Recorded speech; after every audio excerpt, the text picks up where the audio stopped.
అలా friend function నుంచి return అయ్యే దారిలో మాకైతే స్వచ్ఛమైన తేనె అని బోర్డు అయితే కనిపించింది. ఇంక సరే తేనె తీసుకుందాం, ట్రై చేద్దాం అని చెప్పి లోపలికి అయితే వెళ్ళిపోయాం. లోపలికి వెళ్ళంగానే పచ్చదనం ఆ కొబ్బరి చెట్లతో మంచి స్వచ్ఛమైన గాలిని పీల్చుకున్నట్టు అనిపించింది మాకైతే. ఆ బాబాయ్ గారు లోపల ఎక్కడో వర్క్ చేసుకుంటున్నారు, పిలిస్తే మాకు వెంటనే ఇక్కడికి వచ్చి మాకు తేనెని అయితే అందించారనమాట.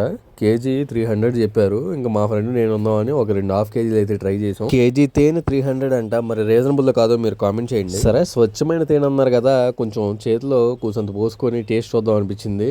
చాలా చక్కగా ఉంది, టేస్ట్ కూడా చాలా అంటే చాలా బాగుంది, నాకైతే నచ్చింది. తీయగా ఉంది.